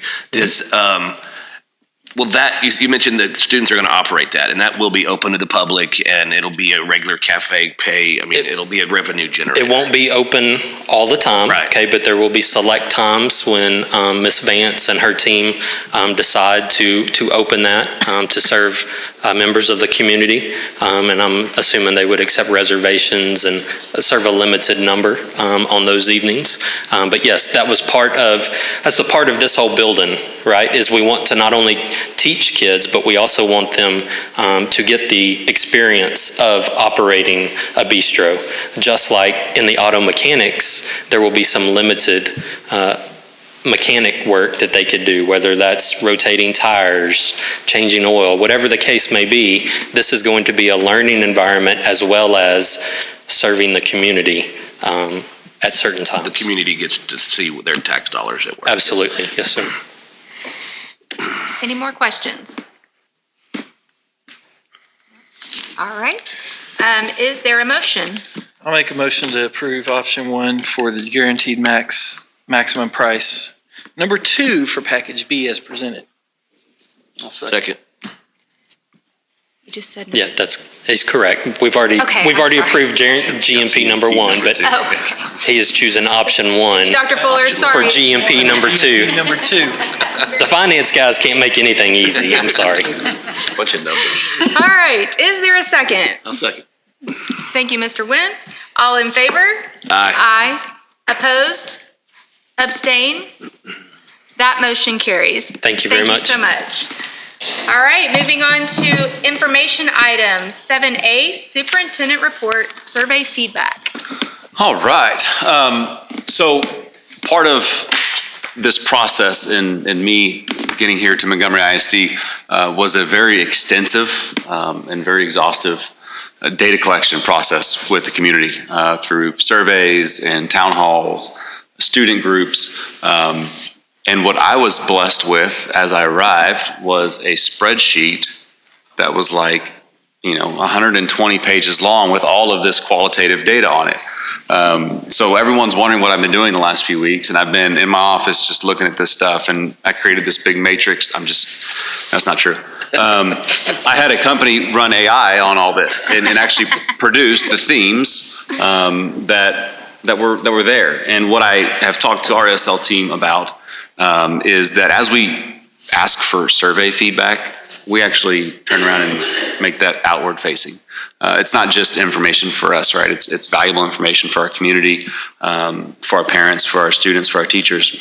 And so that's what this little short presentation is. I just wanted to highlight the themes that came about from, I think it was 6 questions through this feedback, and we'll go through those. And by the way, Ms. Teal's working this presentation over there, and she's the one that made it. So kudos to her. Thank you for that. It's much better than I ever could have done. All right. So those are the 6 areas: the strengths of Montgomery ISD, the district, the strengths of the community, challenges that we face, community challenges, and then personal characteristics of the superintendent, and then what traditions and values are really special to Montgomery ISD that as change happens, we want to make sure that we hold true to. So the themes that developed between, and this is so funny, y'all are going to read these and be like, yep, yep, no doubt, that's us right there. There's nothing earth-shattering about any of this, but I do think it's important to make sure that we turn around and provide the community and everyone else the feedback that we got about this process. So, what are the greatest strengths? Community and small town feel, I've heard that time and time again. Dedication of teachers and staff, I've heard that, I've seen that just in my short time here. The conservative values and religious inclusion. The religious and the conservative values is a recurring theme throughout all of these things. Academic achievement and success. We're about to sit through the next part of this board meeting. It'll be the TAPER report, and you'll see the level of commitment that is there for the academic achievement and success of our students. And then safety and inclusivity and community support are the 5 that rounded that one out. Next one was the greatest strengths of our community as a whole. Those were the district. Again, going back to that small town charm. It's access to city amenities, which I'm realizing my wife has way too much convenient access to some of these shopping centers around here. Community bonds and supportive environment.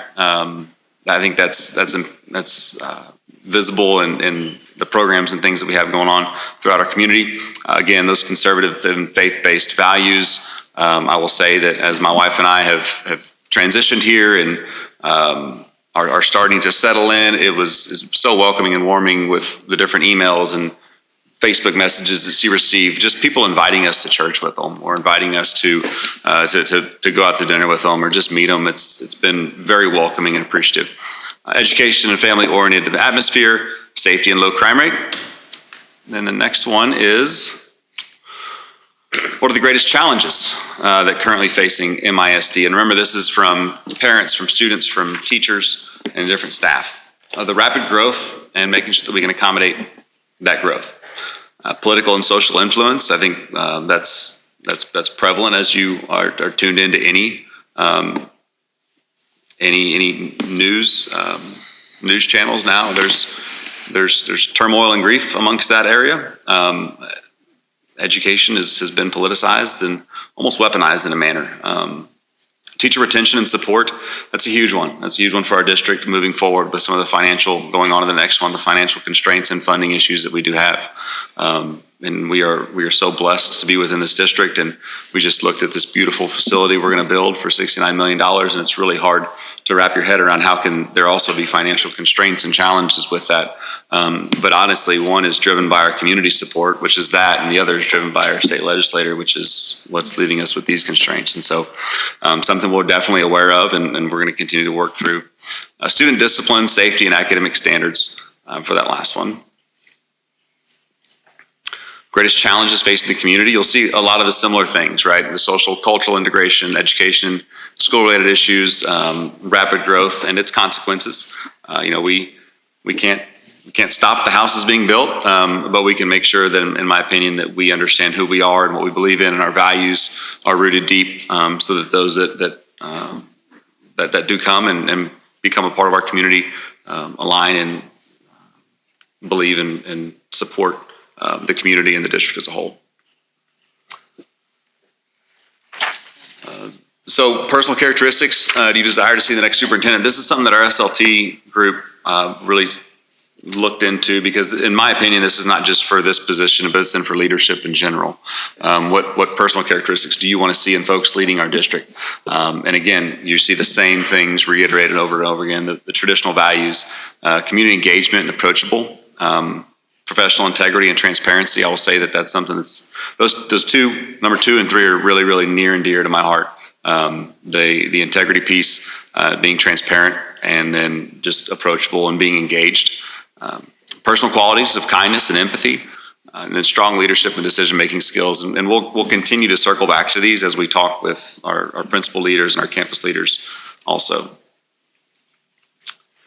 And then as we grow, which of these traditions and values would you like to see us maintain if possible? And again, you'll see the exact same things pop up. The values, the small town atmosphere and feel, quality teachers and personal attention to students. That's something that as we look at how we make ourselves continue to feel small, it really is how our students and how our staff feel within our district.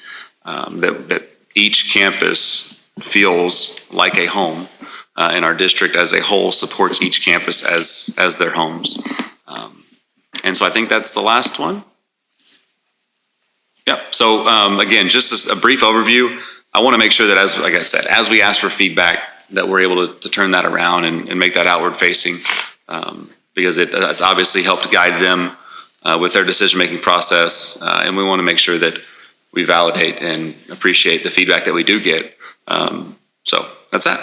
Thank you so much. Any questions or comments for me? Thank you so much for that report. Moving to 7B, Texas Academic Performance Report and Goal 1 Update. This is the yearly TAPER report. This is the yearly TAPER report. Dr. Summers, Ms. Fitzpatrick coming up to walk us through this. I will say, if you're going to hang around, you might want to get comfortable for this next part. Just floating that out there. All right. If you're interested, remember it's a recorded meeting, so you can always go back and pick up any part of this part you might miss. We're really not that bad. Man, although I know the weather's a little dicey out there. Well, good evening, welcome. We are required by law to share with the board and the public our TAPER report, which is our Texas Academic Performance Report, along with the district annual report. So we combine those with our Goal 1 review as well. And so we're going to do that. And this year we're going to do it a little bit different. We're going to do a little tag team. We've got an entourage up here that are going to come up and talk at a few moments on a couple of slides. But we wanted to do that to kind of give you a feel. One, you hear Carrie and myself talk all the time, but you don't always get to hear from the folks that are really on the front lines working with our teachers and principals to really do the hard work around guiding, teaching, and learning in the district. And so we wanted to give them a chance to share a few things that they work on and do on a daily basis. And so that's the group up here. And as we kind of get to the slides, they'll just sort of popcorn up here, educational term there. They'll just hop up over and talk and share a few things on those slides when we get there. And so let's jump right in, if we will. The first thing that I want to go over is just the district annual report. You all have this in your board packet. It's hundreds of pages long. And we will make a copy of this available at central office, as well as post it on the district website at the end once we've presented this. But just to review real quick, we are required to have 7 things in our district annual report. Section 1 is the Texas Academic Performance Report, or the TAPER report. Section 2 is the PEIMS Financial Standard Report. All of these are generated by either TEA or another reporting entity. Section 3 is the district accreditation status. Again, TEA provides that for us, and I'll touch on each of these in just a moment. Section 4 is our campus improvement plans and our district improvement plans. Section 5 is the report on violent and criminal incidents that may happen on campuses. Section 6 is our student performance in post-secondary institutions. That's a report we get from the Texas Higher Education Board that tells tells us students that graduate from Montgomery, how are they doing in progressing towards a 2 or 4-year degree? And then section 7 is the TAPER glossary, which gives you basically an understanding of all the alphabet soup terms and acronyms and things that we have in education. So with that, let me just hit a couple of highlights. Section 1, again, is the TAPER report given to us by TEA every year, and it has some highlights from the 22-23 school year. However, the TAPER report this year is a bit scaled down because there's a lawsuit. I've mentioned this before in some of my other presentations. Several districts sued the state based on the A through F accountability ratings and some of the measures that they use to calculate academic growth. And so because of that lawsuit, the TAPER report doesn't have some things in it, like the accountability rating. I've struck through that on this list, as well as the academic growth. And you'll see that impact our Goal 1 review in just a little bit as well, because some of our KPIs refer to academic growth, and we don't have academic growth to measure that. Also in the TAPER report is student information, so it gives you some demographics about the students in our community and in our school district. Staff information, so you want to know sort of the breakdown about experience or ethnicity or background, those kinds of things. And then also program information, how many students are enrolled in certain programs and teachers that we have by program, that kind of thing. Section 2 is the financial standards report. So literally, I just go into TEA's website, download those reports, they generate them for us. There's an actual and a projected financial data report, and what we put into the report is the 21-22. That's the most current that we have. The 22-23 will come out in about a month, but we're required to do the annual report prior to it coming out, so you really have like about a 1-year lag in the financial standards report. Section 3 is the district accreditation. So TEA also accredits districts. They have a formula, and they take a look at the academic accountability ratings, the financial accountability ratings, and then the RDA, or the results-driven accountability. That's a federal measure of academic and other performance measures for this district. They put all that together into a formula. If you go to that link on that slide, it'll take you there and it'll explain the formula and all of that to you. But all that to say that Montgomery ISD for this last year had a superior achievement accreditation, so good stuff for us on that. And last year, you probably won't remember, but last year I shared with you, they didn't give those out last year because of the pause in the A through F accountability and those types of things. So this is the first year in a couple that they've done that. Section 4 is the campus performance objectives. So this is where we include all of the campus and district improvement plans. So we've reviewed those with you before already. Now they're just in the annual district plan, and so it's in there under Section 4. Section 5 is the report on violent or criminal incidents. So this one's always a little bit of an interesting piece in there because the state requires us to, obviously we have a listing of lots of incidents and things that happen on campuses and in the district, but the state requires us to report in our district annual report any violent criminal acts, and there's about 19 of them. Most of them are felonies. And so when you look at the report, there's only, for this last year, there's only 2 campuses that have about I think it's 6 or 7 incidences. So you might think we only had 6 or 7, incidences in the whole district of the 19 that were required by law to report, and that's what's in there. So in that Section 5, that includes those incidences that the state asked us to report, and we had them basically a few on each of the high school campuses this year. Section 6 is the student performance in post-secondary institution. So this is the one I told you where we get a report on how students are doing if they went to a university in the state of Texas and they're progressing towards a 2 or a 4-year degree. We'll get information on that. The THECB releases a report. We're waiting for the 2021. There's a lag of a couple of years. You're familiar with that probably because of like CCMR and some of the other measures. We always talk about having a 2 to 3 year lag on graduation rates and those kinds of things. So that's connected to this as well. And so we're waiting for the 21-22 report to come out. And then lastly, Section 7 of that long couple 100-page report is the TAPER glossary, which will give you all kinds of definitions for that.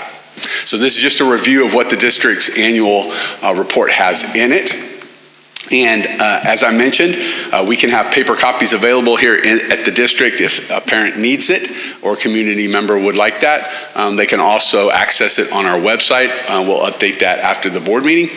And then if they have any questions, they can reach out to me. I'm our designee for the district annual report and accountability.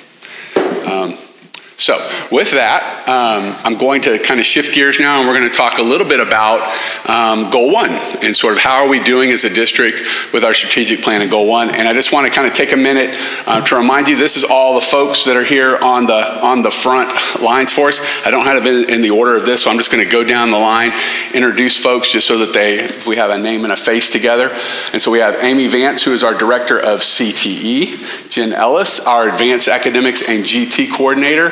We have Jeremy Day, he is a Secondary Instructional Specialist. We have Allie Woodall, who is our Secondary Curriculum Coordinator.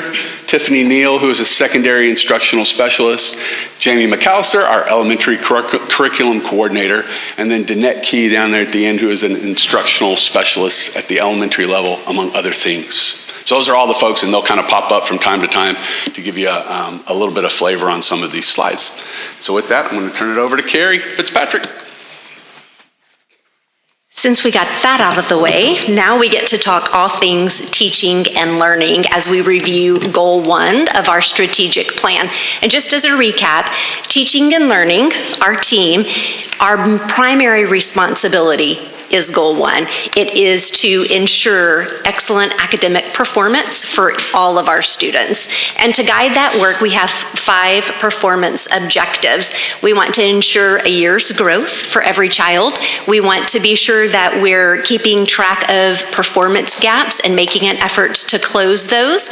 We want to be sure that our participation in CCMR increases, and then we want to solidify that early foundation of literacy in math for our youngest learners. So those objectives guide our goals, guide our team's work. And since we met last year to talk about our plan, these are just a flavoring, as Chris said, a flavoring of what we do in our department to support our teachers, our students, and our campus administrators. We had a lot of discussions last year about the big transition to online testing and the restructure, the redesign of the tests that our students would be taking. So this team helped with that transition. We also talked a lot about Reading Academy. We have fulfilled the requirements of that, but that is a gift that keeps on giving, because as we bring teachers into our district that haven't had that but are required to, we continue to facilitate those efforts as well. Professional development has been something near and dear to our hearts. We have tried to be super intentional. I think each of you participated in our summit this year, and so we hope that gave you an insight into how we're trying to help our teachers better help our students. Professional learning communities. Each of our campuses have been trained in professional learning communities and the collaboration that goes into looking at data, planning together, being very strategic in what should happen in the classrooms. And then Ms. Ellis has helped us with a new process for identifying our GT students and the implementation of their services. We've established instructional priorities, and although that is part of our responsibility is to kind of pave the way for where we're going, we've also been able to, with the help of our campus administrators, our instructional coaches, and the team, develop some collective commitments. So everybody is on the same page with the same vision and the same direction. Our MTSS academic cohort really started last year, but this year we have a leadership cohort that is also focusing on behavior in addition to academics, because we've seen that need. At the elementary level, we are now aligned in our math curriculum, kindergarten through 4th grade. We're hoping that that rigorous consistency continues to support the growth in that area. And then our data from previous years showed a real need in the area of literacy, especially in phonics. So we've implemented a very systematic phonics curriculum that our teachers are really enjoying, and we're seeing a lot of success with our students, so that's super exciting. Secondary, at our high schools, they are implementing TEAC's resource system as a curriculum resource, and then we collaboratively or collectively have really been looking at assessment protocols to make sure that we are mindful of the data we're collecting and that we're interpreting what we get. It's not just to go through the steps of collecting data.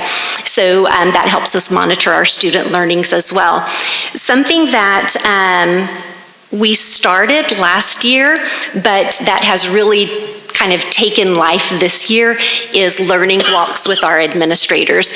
As we visit classrooms, we have meetings. Elementary and secondary has done it a little bit differently, but one of our monthly meetings is on a campus, and we visit classrooms, and then we have discussions about what we see, because our hope is to calibrate what a great classroom looks like. So it's kind of like a positive contagiousness that we're hoping to build. Our secondary team has also visited Tomball ISD to help understand how they've implemented the PLC structures at the secondary level, and in hopes to help them with their collaborative work that they're doing. So we talked a little bit, or I mentioned data, and when we think of data, the primary source that the state often reflects on is STAR data. Years ago, I came to you and I shared multiple sources of data that were prevalent across our district. And so now at the district level, this is just a snapshot of all of the measures that we consistently have in place to make sure that we're not using STAR as the only measure, because that's once a year. If a child is having an off day, that's not indicative of them as a learner. So we have very systematic and systemic measures that we track and target throughout the year. You've seen this image before. This is representative of the STAR performance levels. We know that approaches is considered the passing standard when it comes to STAR. However, I just want to remind you that our KPIs are written to target the meets and masters level rather than that low bar approaches, because we want to be sure that we're preparing our students for success not only in that grade level, but for the next grade level as well.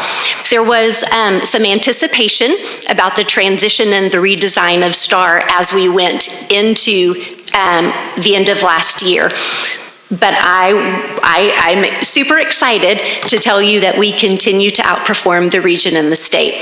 The next few slides are going to show you just a quick glimpse of us in comparison to the state. We are the highlighted in the middle. The state is on the far end, the highlight, and this is for the percentage of our students that are meeting meets or masters, so those higher levels of performance. Junior high and high school. Overall, there were some areas of little dips here and there. For the most part, we remained fairly consistent even with the transitioning, but there were also several areas that we actually increased despite all of the transitions that we faced. So our staff and our students really did an amazing job. And a final way that I wanted to share with you that we collect and track progress is basically by cohorts. Now, this isn't apples to apples information because each grade level has a different test. The TEKS in that grade level sometimes are brand new, so they change from year to year. But this is a way that our teaching and learning department can really get a good gauge on a number of things. Are our students transferring knowledge that they've learned from year to year? Is our current curriculum the best that our students deserve? And then are our instructional practices in place? What supports do we need to put in place for our teachers if we're seeing some dips here and there?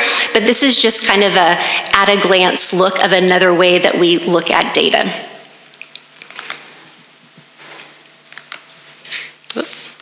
So I front-loaded you with a lot of information. I'm going to hand it over to Chris, and then our team is going to talk about all of the amazing things they do to help our schools. All right, good job of an overview there. So let's take a look at a couple of our KPIs. Just a reminder, the first several KPIs we have all deal with, they have a tie to academic growth. And because we don't have an academic growth calculation currently, we didn't feel there was a need to go over those KPIs right now. Should something happen with that lawsuit and we get the information later, we'll be glad to come back and revisit those KPIs with an update. The next two KPIs, 122 and 123, both deal with STAR academic achievement. So we have a list of those of targets that we want for all of those, and this is every grade level that gives a STAR test. So this is 3 through EOC on reading and math, and you can see how we do. And as Carrie mentioned, we're above the state on approaches and meets. And so what we will be doing when we look at our strategic plan and we start reviewing it going forward, we'll need to adjust those and update some of those. But we put links on these two because if I tried to put a table on that slide, it would be microscopic. It would almost look like one of those legal contracts at the end that nobody reads. So that link will take you to each of those pieces, as well as let me remind you, if you want to see the strategic plan, you can just go to the MISD website, scroll all the way down to the bottom of the main page. There's a big bar, it says our strategic plan. You can click it and get all the information as well that we're going to talk about tonight. And so now I'm going to turn it over to talk a little bit about CCMR and CTE to Amy Vance, who's going to talk about these next 3 slides and how we're doing in that. Real quickly, the under construction part is just like our wonderful state of Texas likes to do. They're changing the rules in the middle of the game. And so the way we get our letter scores, they're now changing. If you can see on the right, that's what the new baseline is going to be in order to get an A. B, C, D, and so on. We don't have a letter score this year because it's under the lawsuit right now and everything going on.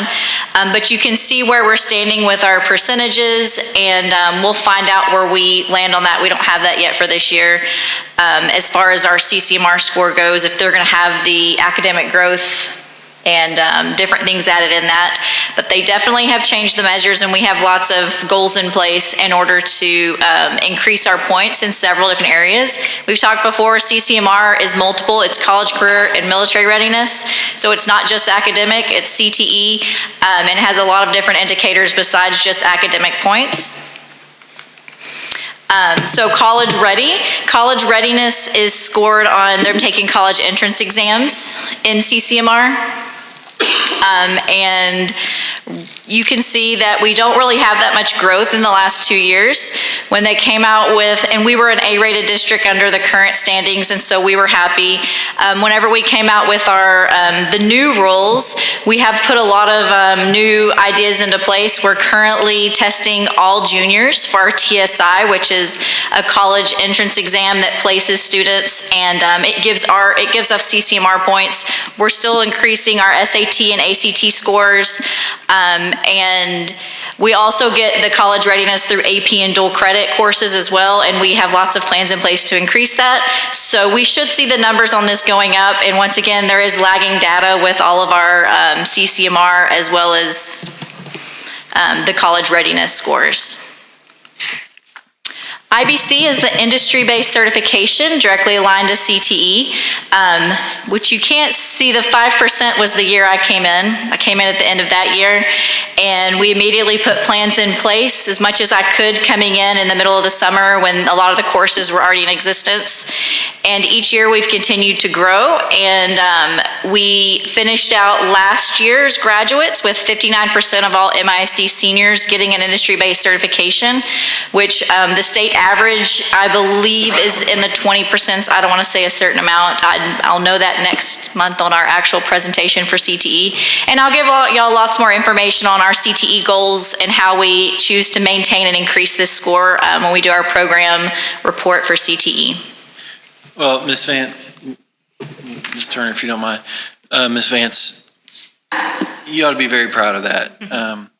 I think we describe that as precipitous increase, and you far exceeded your target and your goals there. So thank you for all that you and your team are doing, and just wanted to call that out. Thank you. The last thing that we had on our KPI when I first came in here, and it was part of the strategic plan, was to get every kid in a CTE program, which we're doing pretty good at, and we're keeping it steady at 95%. We do want to, when we adjust our strategic plan, we're going to adjust this KPI as well as some of our academic KPIs.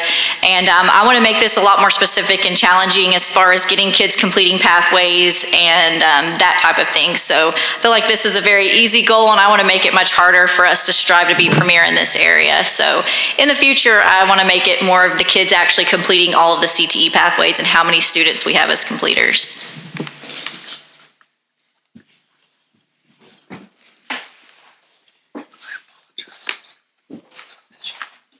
This slide, KPI 1.35, talks about the amount of students we have participating in our advanced academic courses. And so the information we've provided here is our current enrollment for the current school year of how many kids in our high schools that are taking at least either one dual credit or one AP class. So you can see 9th grade at 18%. That is because there are limited classes that they can take at that grade level. 10th grade at 30%, increasing to 47% for our juniors, and our seniors about 45%.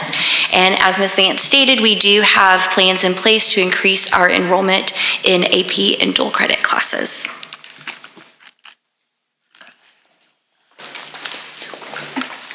All right, the pathway to Premier comes with it very high expectations. We're super proud and honored to work in a district that measures our students' success based on how they meet and master grade level standards. For our third graders in particular, it's their first at-bat at this state assessment. And as you are well aware, in 2022-2023, our third graders had a redesign of a star, not only our third graders, but also all of our teachers. So a little bit of trying to build a plane while we were flying it. This new redesign assessed our third graders with new item types, which require really higher level thinking, as well as an ECR, which is an extended constructed response. This writing in response to reading required our third graders to read passages based on science and social studies content that they have learned from kindergarten through third grade, and use evidence from those passages to support their ideas and understanding. So as a little bit of a curveball, and as a teaching and learning department, we are committed to supporting our teachers in understanding the importance of making cross-curricular connections and supporting that reading and writing connection across all content areas. The ultimate goal of a healthy Tier 1 to ensure we're doing our best as a district is that 80% or more of our students are ready to receive grade level content. Specifically, in RLA, we measure the pulse or take the pulse of all of our kindergarten through second graders to assess their readiness to receive grade level content.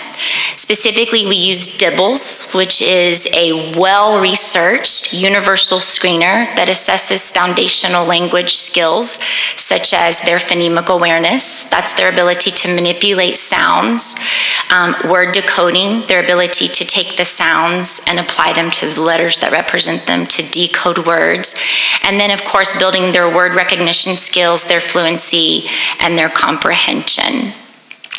We work with teachers collectively to build a sound instructional block that has time daily for the instructional and the components that you see represented in this data here. And as a very small teaching and learning department, we continue to strive to help our teachers understand how our students learn to read and to prioritize early literacy so that our youngest learners are set for reading success. While literacy is incredibly important, so is math, and this KPI is representative of the STAR math. As you can see, and as a reminder, this is measuring or showing the students that were meet and exceeded the standard set forth by the state. As we've talked numerous times about, the redesign put kids in situations of answering questions they've never had experience with before, manipulating things in new ways, not just your traditional multiple choice questions, which means that we need to also look at how we address that in our curriculum and instruction to be sure that the rigor is consistently there. This KPI has to do with our math screener. As Danette mentioned, a healthy core, as we call Tier 1 instruction, would say that at least 80% of our students are meeting where they need to be. And as you can see in pre-K through second grade, we have a healthy core Tier 1 instructional practice in place. Our instrument that we use is called iReady. It not only evaluates students' performance and readiness for the particular grade level, but also growth over time. And one thing that we wanted to show you is this particular graphic, that if you look at that bottom x-axis, that is showing the national norm, how students actually performed, compared to the y, which has to do with growth. Where we ideally want to be is that top right-hand quadrant, high growth, high performance, and we're very proud to see all of our elementary and junior high campuses that took the iReady assessment in that quadrant. As a teaching and learning team, we routinely think about our priorities. We have to make sure that we are watering where we want grass to turn green. And so we are very proud of the work that we do, consistently looking at data and thinking about what is the highest leverage practice that we can put into place. So Danette and I, as representative of the elementary teaching and learning department, want to talk to you about our instructional priorities. But first, we always stay grounded in why we do what we do, what drives the work that we do. This graphic is kind of a good thing we put out there. It's a consistent reminder to us that the curriculum that we have teachers in their hands, the actual written curriculum, is very well aligned to the taught curriculum, the instruction, and that curriculum is the very, very best that it can be. Instruction is practices that are research-based, evidence-based, that we are always staying on top of that current research, and that the assessment, how are we doing all along? How are we measuring that? Professional development and professional learning communities keeps that moving forward, but never losing sight of the fact that student learning is the absolute center of what we do. That is why we are committed to the work that we do. So in elementary, one of the things that we want to make sure that teachers are mindful of is the three-legged stool, per se. A three-legged stool is solid when sitting upon it. That means that there is a fair, equal balance between these ideas. That being that students have a conceptual understanding, that they understand the why, the patterns, the relationship, the connections that exists within mathematics, but not just that, that they are also understanding fluency and procedures. So it's not just one or the other, it's a good combination of those two things, as well as having an ongoing ability to apply those concepts and procedures in everyday scenarios. So this is part of what drives our instruction that happens every day and absolutely grounded in the curriculum that we have in front of our teachers. In reading language arts, we took a really long, hard look at our data because we want to make data-driven decisions. And so to prioritize the work and what we were placing on the plates of our extremely busy teachers was to think back to our why. And so this formula that you see in front of you is known as the simple view of reading, but it is a very simplistic version of a much larger body of research known as the science of reading. This formula helps us understand that reading comprehension is a product of being able to read the words on a page and understand what those words mean. So to help prioritize our work, we started with what Texas has already risen and done to challenge us in understanding the why behind how we need to shift in our understanding of instruction. So the Texas Reading Academies was our first opportunity to give our teachers some knowledge and understanding this body of knowledge called the science of reading. And then, of course, in MISD, we have begun the hard work of building that collective teacher efficacy to really understand the why behind a really tight aligned curriculum and the instructional decisions that we have to make, which sometimes causes us to have to move our cheese.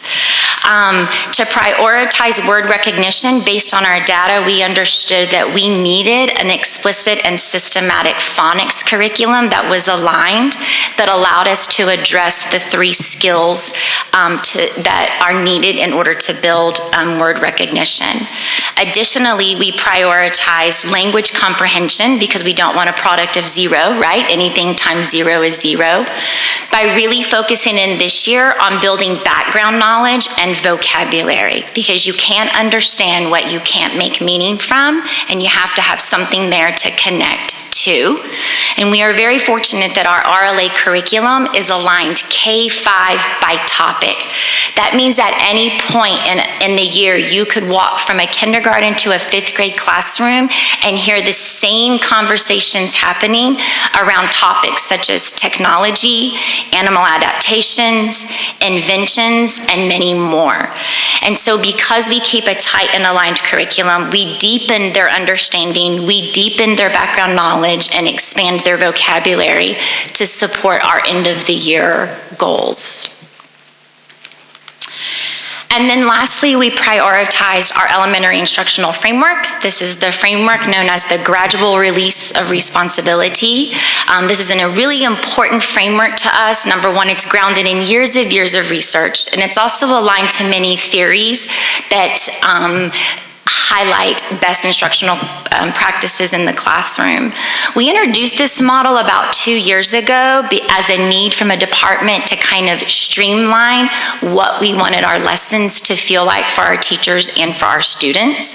And this year we prioritized focused instruction, really supporting our teachers in understanding how to focus that instruction by doing 2 things: establishing a purpose and providing time for opportunity for apprenticeship through modeling, demonstration, and lectures.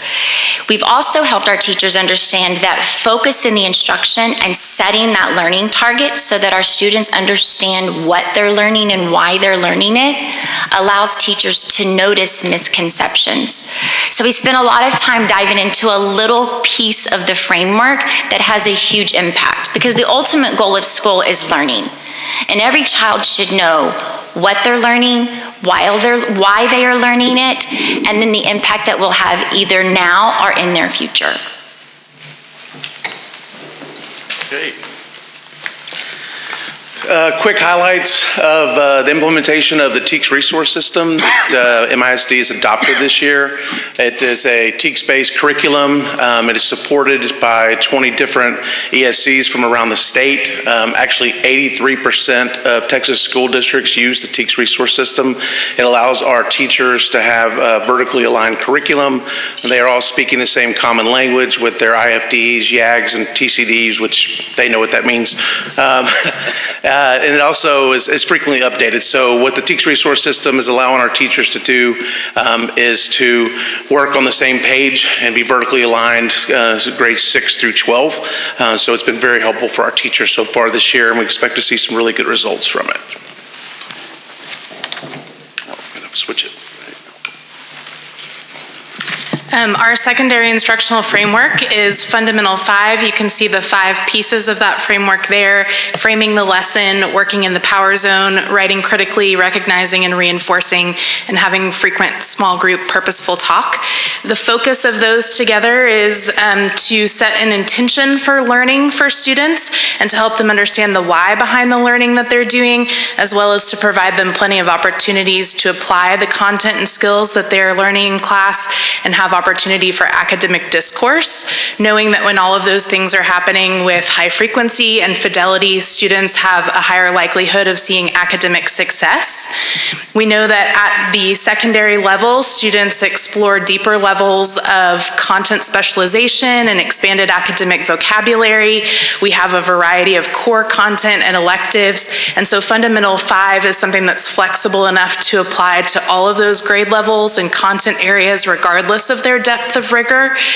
It's also something that's easy for us to connect to other initiatives like TEKS resource system and any product adoptions that we have for instructional materials. And we are currently supporting that regularly through professional development days and regular PLC meetings with teachers, and also our newsletters that we send out that have reminders about that framework.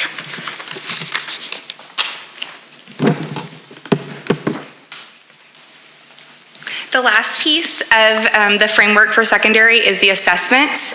As was told earlier, the STAR redesign happened, and so our students are now getting access to Eduphoria assessments. So we are practicing the new item types that are aligned with the state curriculum. They are getting practice with the online testing. It is also allowing for any embedded accommodations for students that need accommodations. In the end, it is now letting the teachers and us take the data and driving the instruction. So the instruction is now altered or changed based on what is needed for the classroom.